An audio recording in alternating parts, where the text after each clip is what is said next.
The night was crisp and silent outside the tall glass walls of the Grand Astoria Hotel, but inside the sound of expensive laughter, the clinking of champagne glasses, and the gentle hum of piano music filled the air. Under the glittering chandeliers, powerful men and women moved like they owned the world. It was the annual Astoria Gala, a night where billionaires, CEOs, politicians, and celebrities gathered not just to celebrate, but to be seen. And in the middle of that blinding luxury, wearing a borrowed black uniform and holding a silver tray that trembled slightly in her tired hands, stood Lena. Her back ached from the double shift she'd been pulling since morning. Her feet burned beneath the thin black shoes that had long since lost their cushioning. But the 4-year-old waitress had learned to smile even when she was exhausted, to whisper, yes, of course, even when the demands of the wealthy sliced at her dignity. To most people at this glittering event, she was invisible, just another server in black and white, someone to hand them what they wanted without ever being truly seen. But one man did see her, unfortunately, not with kindness. At table 7, closest to the orchestra and the most prestigious spot in the room, sat Richard Maxwell, one of Europe's youngest billionaires. He was tall with perfectly combed blonde hair, dressed in a black tuxedo tailored to perfection. His father had built an empire in real estate, and Richard had multiplied it. He was brilliant, charming, but notorious for his arrogance. When Lena approached his table with a tray of sparkling champagne, he leaned back in his chair, glanced at his equally wealthy companions, and then smirked.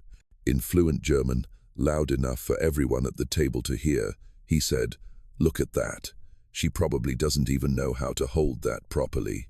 The others laughed softly, the kind of cruel, polished laughter that sounds elegant but cuts like a knife. For a brief second, Lena froze. She had understood every single word. He didn't know that she was born in Berlin, that she'd grown up speaking German before life had brought her to this foreign city. He didn't know that once, not so long ago, she had stood in beautiful dresses on the other side of such tables, not serving, but being served. Her story wasn't written on her uniform.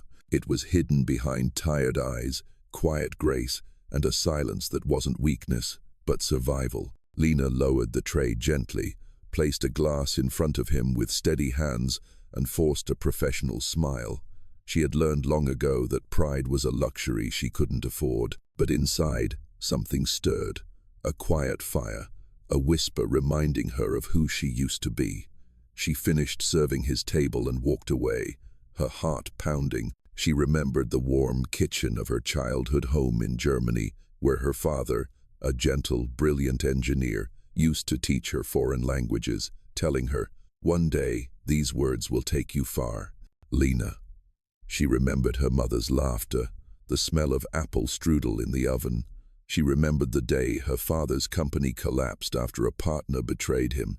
She remembered the funeral that followed when her father couldn't take the weight anymore. She remembered losing everything overnight.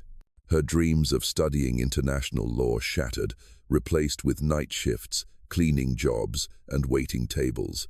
She had come to this city to survive, not to be mocked like she was nothing. But she held her head high because she knew her worth, even if no one else did. Hours passed. Guests drank, laughed, and congratulated themselves on their brilliance. Lena moved like a quiet breeze through the crowd, unseen yet holding everything together. When midnight came, she returned to table 7. Richard was leaning back, laughing loudly, with a woman draped in diamonds. His arrogance filled the room like a heavy perfume. This time, as Lena leaned to pick up the empty glasses, she heard him say in German, "It's fascinating how low some people end up. Being a waitress must be like being invisible." The laughter that followed made her chest tighten. She straightened slowly, her tray now empty, but her soul full of a decision. She turned to him, looked straight into his sharp blue eyes, and replied in flawless, elegant German, the kind spoken by diplomats and scholars. "Being invisible is easier to bear than being empty inside." The entire table fell silent. Richard's smirk faltered just for a second. The sound of the piano in the background seemed to grow louder. He hadn't expected her to understand, let alone answer, and not just answer, but speak in a tone so calm, so dignified, it stripped his arrogance bare in front of everyone. She continued, still in German, "You laugh because you think wealth is power, but respect costs nothing, and yet you lack it." Heads turned from nearby tables. The woman in diamonds blinked, unsure whether to laugh or stay silent. But Richard said nothing. For the first time that evening, the man who had owned every room he entered found himself speechless in front of someone society deemed beneath him. Lena didn't wait for a reply. She placed the tray under her arm, turned, and walked away. She didn't care if she got fired. In that moment, she felt free. But what she didn't know was that Richard couldn't stop thinking about her words. The gala ended. Guests drifted out into their luxury cars, leaving behind half-eaten desserts and the lingering scent of expensive perfume. Lena stayed back to clean. It was past 2 a.m. when she finally left the hotel, wrapping her thin coat around her. She walked toward the bus stop, her breath visible in the cold night air.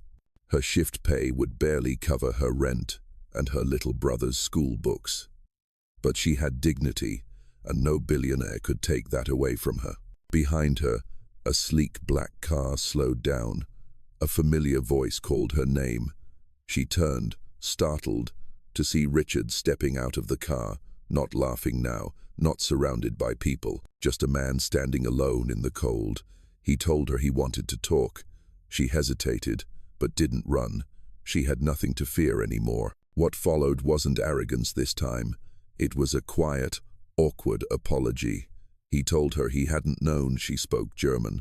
He said he hadn't thought. He admitted that somewhere along the line, growing up in privilege had made him forget how to respect people who served him. His words were clumsy, but they were real. Lena didn't forgive him easily. She listened, arms folded, her eyes steady. She told him about her father. She told him about losing everything. She told him what it felt like to be invisible. Not because you had no worth, but because people refused to see it. Her voice trembled, not from weakness, but from the weight of memories she had carried alone for too long.